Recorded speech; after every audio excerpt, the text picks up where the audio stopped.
नमस्कार दोस्तों, आपका स्वागत है दृष्टि आईएएस एडिटोरियल एनालिसिस के एक नए एपिसोड में। इस एडिटोरियल एनालिसिस में हम 3 चीज़ें करते हैं। पहला, एडिटोरियल का यूपीएससी सिलेबस के साथ लिंक स्थापित करना। दूसरा, एडिटोरियल के की पॉइंट्स को समझना। और तीसरा, एडिटोरियल में आए हुए की कॉन्सेप्ट्स जो कि एग्जाम की दृष्टि से महत्वपूर्ण हैं, उन पर भी चर्चा करना। तो आइए शुरू करते हैं आज का एडिटोरियल एनालिसिस। आज का एडिटोरियल हमने द हिंदू से लिया है और ये 5 तारीख को आया है। एडिटोरियल का शीर्षक है किलिंग गजा और इसमें बात की गई है उस घटना की जिसमें कि एक प्रेग्नेंट हाथी की मृत्यु हो गई केरल में, और उसे एक फूड बॉम्ब जिसे कहते हैं कि जो अनानास था उसके अंदर एक्सप्लोजिव्स थे वो खिलाया गया और उसके द्वारा उसकी मृत्यु हो गई, जो इंजरी हुई उससे। तो आइए अब देखते हैं इसका सिलेबस के साथ लिंकेज। तो ये लिंक होता है जीएस पेपर 3 के साथ, जहाँ की बायोडाइवर्सिटी और एनवायरनमेंट मेजर टॉपिक्स हैं। और इसके अंतर्गत हम देखते हैं conservation, environmental pollution, degradation, environmental impact assessment, ये सारे सब टॉपिक्स भी हैं। तो इस एडिटोरियल का यूपीएससी सिलेबस के साथ लिंक स्थापित करने के बाद आइए अब देखते हैं इसके की पॉइंट्स। तो एडिटोरियल के की पॉइंट्स में जाने से पहले आइए देखते हैं कि ये घटना कहाँ हुई और कैसे हुई। तो ये दुर्घटना हुई है केरल में, और केरल आप देख सकते हैं इसमें 14 डिस्ट्रिक्ट्स हैं। और ये जो दुर्घटना हुई है ये हुई है पलक्कड़ में और मल्लापुरम के एरिया में, खासतौर से पलक्कड़ वाले एरिया में ये हुई है। और ये इंसिडेंट तब लोगों के सामने आया जब एक फॉरेस्ट ऑफिसर ने अपने फेसबुक पोस्ट में इस घटना के बारे में लिखा, और इसमें बताया गया कि जो एलिफेंट था हथिनी, उसको एक बीमार हालत में पाया गया था फॉरेस्ट ऑफिसर्स के द्वारा, और उन्होंने उसको बचाने की कोशिश भी की और उसके लिए उन्होंने एक कुमकी एलिफेंट को यूज़ किया। तो यहाँ आपको पता होना चाहिए कि कुमकी एलिफेंट किसे कहते हैं। तो ये वो हाथी होते हैं जो कि पालतू हाथी होते हैं, और इनके द्वारा जो वाइल्ड एलिफेंट्स हैं उनको पकड़ा जाता है। लेकिन जब तक इस कुमकी हाथी की मदद से कुछ सहायता पहुँचाई जाती, तब तक वो हथिनी अपनी जो इंजरीज थी उसके द्वारा मृत्यु को प्राप्त हुई। और जो ऑटोप्सी हुई यानी कि जो पोस्टमार्टम हुआ, उससे ये पता चला कि जो हथिनी थी वो गर्भवती भी थी और उसका जबड़ा टूटा हुआ था। और ये अंदाज़ा लगाया जा रहा है कि इस हथिनी ने ज़रूर जो पाइनएप्पल फील्ड एक्सप्लोजिव्स खा लिए हैं। तो केरल और बाकी कई जगहों में इस तरीके के फूड बॉम्ब यूज़ होते हैं, और इनमें क्या किया जाता है कि जैसे कोई पाइनएप्पल है तो उसके अंदर बारूद को भर दिया जाता है, और जैसे ही कोई वाइल्ड एनिमल इसको खाता है तो वो फट जाता है और वाइल्ड एनिमल डर के भाग जाता है या कभी कभी मर भी जाता है। और ये केवल केरल में ही नहीं बल्कि कई सारे राज्यों में इस तरीके की चीज़ें की जाती हैं किसानों के द्वारा, जो कि फॉरेस्ट एरियाज़ के पास ज़मीन पे खेती कर रहे हैं। और यहाँ ये भी कहा जा रहा है कि ये जो फूड बॉम्ब था शायद ये जंगली सुअरों को भगाने के लिए था, उनको मारने के लिए था। लेकिन इस बात से कोई ज़्यादा फर्क नहीं पड़ता है कि क्या हथिनी को मारने का इंटेंशन था लोगों का या नहीं था, क्योंकि किसी भी तरीके से अगर देखा जाए तो ये केस होता है क्रूएलिटी टुवर्ड्स एनिमल्स, जानवरों के तरफ निर्ममता को दर्शाता है। और इस तरीके की जो विभत्स घटना है और जो गलत तरीके का व्यवहार है ये पनिशेबल भी है, इसके लिए पनिशमेंट है वाइल्ड लाइफ लॉज के अंतर्गत। और फिलहाल राज्य सरकार ने एक हाई लेवल इंक्वायरी भी गठित की है कि पता लगाया जा सके कि कौन लोग इसके पीछे दोषी हैं और उन्हें सजा दिलवाई जा सके। लेकिन जो बड़ा मुद्दा है वो ये है कि लोग जो एनक्रोचमेंट कर रहे हैं, जो जंगल की ज़मीनों पे कब्जा कर रहे हैं और वहाँ जाके खेती शुरू कर रहे हैं, तो जाहिर बात है कि जो जानवरों की जगह है उस पर कब्जा हो जाने से उनका जो फीडिंग एरिया है वो कम हो जा रहा है, और उनके पास कोई चारा नहीं बचता है कि वो जो प्लांटेशन है, जो खेत हैं, वहाँ जाएं और अपनी भूख को शांत करें। और इससे जो एनिमल मैन कॉन्फ्लिक्ट की घटनाएं बढ़ रही हैं। और अगर केरल की ही बात की जाए तो 2018-19 में 24 लोगों की मृत्यु हुई एलिफेंट अटैक्स में और 12 लोग मारे गए टाइगर अटैक्स में। तो इस तरीके से अगर हम देखते हैं तो काफ़ी ज़्यादा संख्या में मैन एनिमल कॉन्फ्लिक्ट हो रहा है केरल जैसे राज्य में। और इसी वजह से 2015 में ये प्रस्ताव रखा था कि जो किसान हैं और जो ऐसी जगहों में फॉरेस्ट एरियाज़ के पास खेती कर रहे हैं, रह रहे हैं, उनको लाइसेंस्ड बंदूकें दी जाएं ताकि वो जो जंगली सुअर इत्यादि एनिमल्स आते हैं और उनकी फसलों को नष्ट करते हैं उनको मार सकें।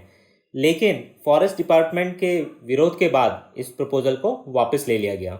अब यहाँ हमने देखा कि कुमकी एलिफेंट क्या होते हैं, तो ये कैप्टिव एलिफेंट होते हैं जो वाइल्ड एलिफेंट्स को पकड़ने में जिनसे मदद ली जाती है। और एक और टर्म आता है महावत। तो महावत वो होते हैं जो एलिफेंट को हैंडल करते हैं, और महावत और जो हाथी होते हैं उनका रिश्ता बहुत ही क्लोज होता है। और एलिफेंट, यहाँ आपको पता होना चाहिए कि एलिफेंट बहुत ही समझदार जानवर है, और इसकी कहते हैं कि मेमोरी भी सबसे ज़्यादा होती है जानवरों में, और ये बहुत समय तक याद रखता है जो इसके साथ अच्छा व्यवहार करता है और जो इसके साथ बुरा व्यवहार करता है। तो आइए अब देखते हैं एडिटोरियल के की पॉइंट्स। तो एडिटोरियल बताता है कि जो कल्चर ऑफ एक्सप्लॉयटेशन है, यानी कि जो शोषण की संस्कृति है, उसी के द्वारा इस हथिनी की पीड़ादायी मृत्यु हो गई है।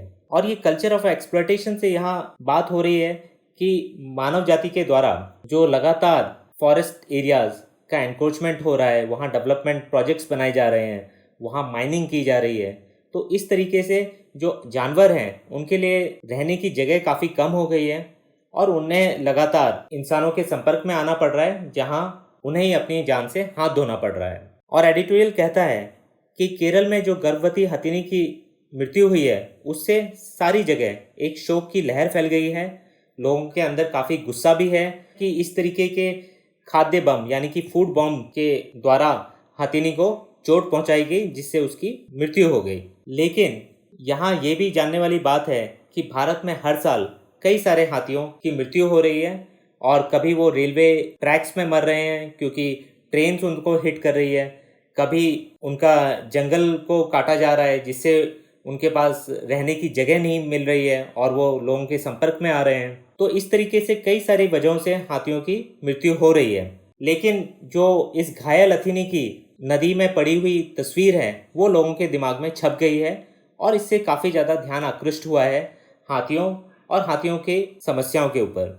और एडिटोरियल ये भी प्रश्न उठाता है कि हथिनी की जान लेने वाला बारूद से भरा अनानास किसी भी पशु को खाने के लिए क्यों दिया जाता है, और ये पूछता है कि क्या पशुओं के जीवन का कोई मूल्य नहीं है, क्योंकि ऐसे जाल सिर्फ केरल में नहीं बल्कि सारे देश में फैले हुए हैं। और आगे एडिटोरियल बात करता है मैन एनिमल कॉन्फ्लिक्ट की, और वो बताता है कि ये जो घटना है वो मानवों एवं पशुओं के बीच जो बढ़ता हुआ संघर्ष है उसका एक दुखद रिमाइंडर है, यानी कि उसके ऊपर ध्यान दिलाता है, और जिसकी संख्या में निरंतर वृद्धि हो रही है। और इसकी वजह है जो कमर्शियल एक्सप्लॉयटेशन, यानी कि जो वनों का वाणिज्यीकरण बढ़ता जा रहा है। इसकी वजह से ये जो संघर्ष है ये लगातार बढ़ता जा रहा है।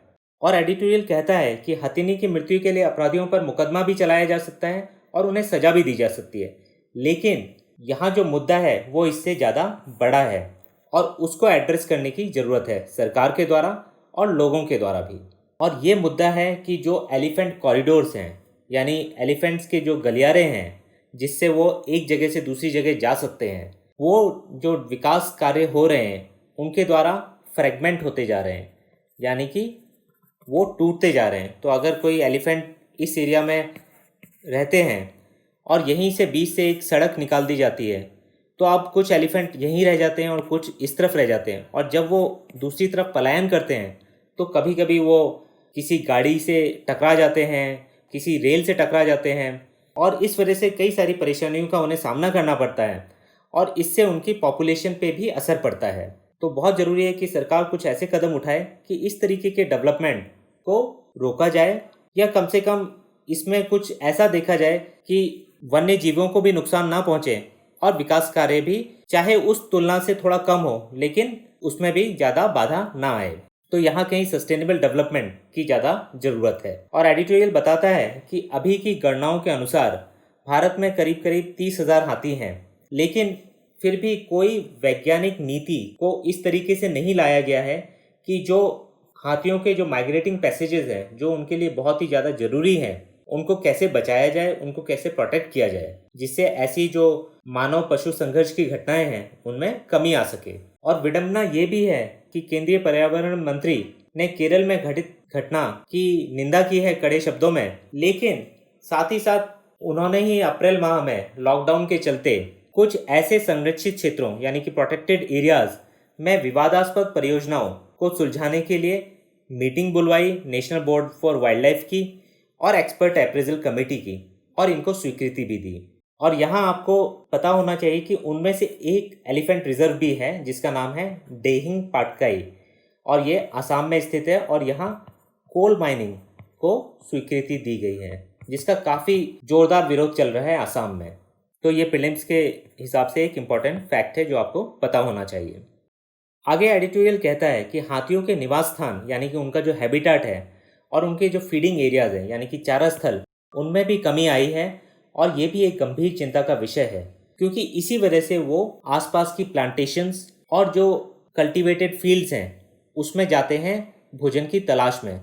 और यहाँ एक खास बात आपको पता होनी चाहिए कि एक हाथियों का झुंड अगर उसको एक कल्टीवेटेड फील्ड मिल जाती है यानी कि एक खेत जिसमें कि अनाज या जो भी फूड क्रॉप है वो मिल जाती है तो ये हाथी 6-7 घंटे में अपने 24 घंटे के भोजन का इंतज़ाम कर लेते हैं और इसी वजह से जब उन्हें इस तरीके की चीज़ें मिलती हैं तो वो इसके आदी हो जाते हैं और इससे भी जो मैन एनिमल कॉन्फ्लिक्ट है वो और ज़्यादा बढ़ता है। और कर्नाटक में एक रिसर्च हुई है उससे पता चला है कि हाथी और मानव का जो कॉन्फ्लिक्ट है वो ज़्यादातर यानी कि 60% प्रोटेक्टेड एरियाज़ के बाहर ही जानकारी में आया है। और इसकी वजह ये भी है कि प्रोटेक्टेड एरियाज़ तो सिकुड़ते जा रहे हैं और जो एनक्रोच्ड एरियाज़ हैं वो बढ़ते जा रहे हैं। और केरल में भी मानव बहुल इलाकों में इस तरीके के पलायन से नियमित रूप से संघर्ष उत्पन्न होते रहते हैं। और यहाँ एडिटोरियल बात करता है माधव गाडगिल समिति की रिपोर्ट की और ये रिपोर्ट काफ़ी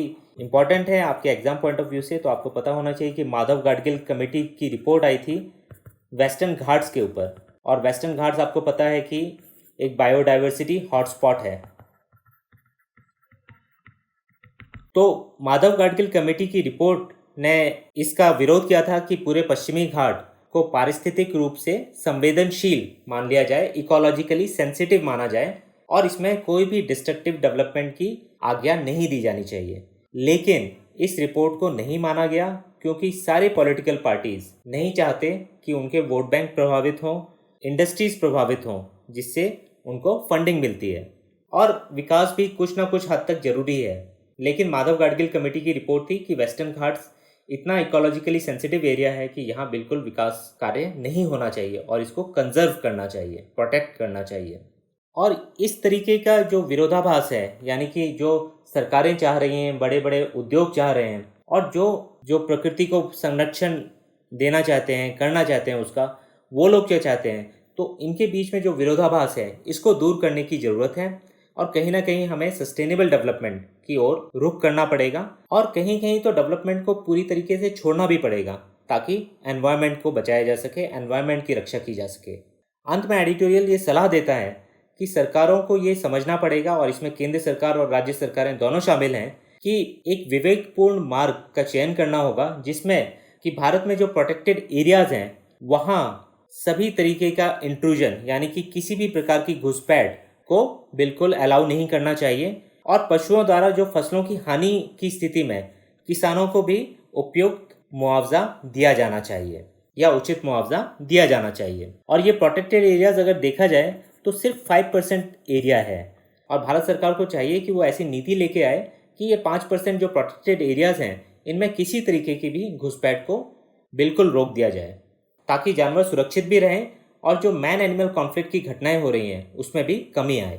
और अंत में एडिटोरियल कहता है कि एक माइंडसेट का चेंज भी चाहिए यानी कि एक मनोवृत्ति में भी एक परिवर्तन लाना पड़ेगा जहां की प्रोटेक्शन को प्रॉस्पेक्टिंग से ज़्यादा महत्व दिया जा सके। और यहाँ प्रोटेक्शन का मतलब है कि संरक्षण करना वन्य जीवों का भी और वन स्थलों का भी, और साथ ही साथ जो प्रॉस्पेक्टिंग होती है यानी कि जब हम किसी मिनरल के लिए और किसी खनिज के लिए खनन करते हैं और फॉरेस्टेड एरियाज़ में जाते हैं वहाँ से रिसोर्स को निकालने के लिए, एक्सप्लॉइट करने के लिए, तो उस चीज़ में कमी लाने की ज़रूरत है और प्रोटेक्शन की ओर ज़्यादा ध्यान देने की ज़रूरत है। तभी जाके ये लोगों के लिए, वन्य जीवों के लिए, सभी के लिए अच्छा होगा। तो ये थे इस एडिटोरियल के की पॉइंट्स। अब आइए देखते हैं की कॉन्सेप्ट्स। आज की कॉन्सेप्ट्स में देखते हैं प्रोजेक्ट एलिफेंट। तो प्रोजेक्ट एलिफेंट एक सेंट्रली स्पॉन्सर्ड स्कीम है और ये फरवरी 1992 में शुरू की गई थी और इसका उद्देश्य है प्रोटेक्शन एंड मैनेजमेंट, यानी कि सुरक्षा और प्रबंधन किया जाए एलिफेंट एरियाज़ का, और इसके द्वारा एलिफेंट कॉरिडोर्स का प्रोटेक्शन भी इसका एक लक्ष्य है। और एलिफेंट हैबिटेट कि जहाँ एलिफेंट रहते हैं उन जगहों को भी बचाना, उनको भी प्रोटेक्ट करना। और एक खास बात आपको पता होनी चाहिए कि जो 28 राज्य हैं उनमें से 16 राज्य ऐसे हैं जहाँ की वाइल्ड में एलिफेंट मिलते हैं, और ये जगह हैं वेस्टर्न घाट्स में, नॉर्थ ईस्ट इंडिया में, सेंट्रल इंडिया में और नॉर्दर्न इंडिया में। और 2017-18 का अगर हम डेटा देखें तो उसके हिसाब से कर्नाटक जो राज्य है इसमें सबसे ज़्यादा हाथी पाए जाते हैं, उसके बाद असम है और तीसरे नंबर पे केरल है। और एलिफेंट को नेशनल हेरिटेज एनिमल घोषित किया गया है 2010 में। ये भी प्रीलिम्स के लिए एक इम्पॉर्टेंट फैक्ट है। और भारत में कुल मिला के 32 एलिफेंट रिजर्व्स हैं, और जो पहला एलिफेंट रिजर्व बनाया गया था भारत में वो है सिंहभूम रिजर्व, जो कि अब झारखंड में है। तो इस मैप के जरिए भी हम देख सकते हैं कि एलिफेंट कॉरिडोर भारत में कहाँ कहाँ हैं। तो हम देखेंगे कि नॉर्थ वेस्ट इंडिया में ये यहाँ पे हैं, और नॉर्थ ईस्ट इंडिया की बात की जाए तो वो यहाँ आप देख सकते हैं कि कहाँ कहाँ एलिफेंट के कॉरिडोर्स हैं। सेंट्रल इंडिया और थोड़ा ईस्ट की तरफ यहाँ पे भी हैं, और सदर्न इंडिया की बात की जाए तो यहाँ काफ़ी ज़्यादा है। तो ये था आज के एडिटोरियल एनालिसिस में। अब आइए देखते हैं किस तरीके के प्रश्न आपसे पूछे जा सकते हैं प्रीलिम्स और मेंस में। तो प्रीलिम्स में आपसे पूछा जा सकता है प्रोजेक्ट एलिफेंट के बारे में कि ये कब लॉन्च हुआ था और इसके मुख्य उद्देश्य क्या हैं, और कितने सारे एलिफेंट रिजर्व्स हैं भारत में, पहला एलिफेंट रिजर्व कौन सा था, अभी ये एलिफेंट रिजर्व कौन सा चर्चा में है। तो आपको पता होना चाहिए कि देहिंग पाटकाई एलिफेंट रिजर्व है जो कि असम में है, और यहाँ कोल माइनिंग के लिए परमिशन दी है जिसका भारी विरोध चल रहा है। तो ये आपको पता होना चाहिए। और अभी वाला जो इंसिडेंट हुआ है वो कौन से स्टेट में हुआ है, कौन सी डिस्ट्रिक्ट में हुआ है, इसके बारे में भी आपको जानकारी होनी चाहिए। और एलिफेंट सेंसस के बारे में भी पता होना चाहिए, जो कि 5 साल में एक बार कराया जाता है, और ये प्रोजेक्ट एलिफेंट के अंतर्गत ही होता है। और अभी एलिफेंट का कितना काउंट है, तो करीब करीब 30,000 हाथी हैं भारत में। और कौन कौन से लीडिंग स्टेट हैं जहां एलिफेंट की जनसंख्या सबसे ज़्यादा है, तो उसमें कर्नाटक, असम और केरल हैं। और अगर मेंस की बात की जाए तो जो सवाल आपसे पूछा जा सकता है वो है मैन एनिमल कॉन्फ्लिक्ट के बारे में, कि क्या कारण है कि इस तरीके के कॉन्फ्लिक्ट बढ़ते जा रहे हैं, ये पशु और आदमियों में जो संघर्ष है इसके पीछे कौन से मूल कारण हैं, क्या स्टेप्स लिए जा सकते हैं, क्या स्टेप्स सरकार ने लिए हैं। तो ये सब पे आपको जानकारी होनी चाहिए। सस्टेनेबल डेवलपमेंट में भी क्वेश्चन आ सकता है कि ये कितना ज़रूरी हो गया है, और क्या डेवलपमेंट को बिल्कुल ही छोड़ा जा सकता है और सिर्फ प्रकृति की रक्षा की जाए, क्या ये संभव है, क्या ये रियलिस्टिक है, प्रैक्टिकल है, इसमें क्या क्या चुनौतियां हैं। और प्रोजेक्ट एलिफेंट के बारे में भी पूछा जा सकता है कि क्या इसकी सफलताएं हैं, क्या इसकी विफलताएं हैं, और क्या आपके सुझाव हो सकते हैं इसको बेहतर बनाने के लिए। तो ये था आज के एडिटोरियल एनालिसिस में। फिर मिलेंगे एक नए एडिटोरियल के साथ। धन्यवाद।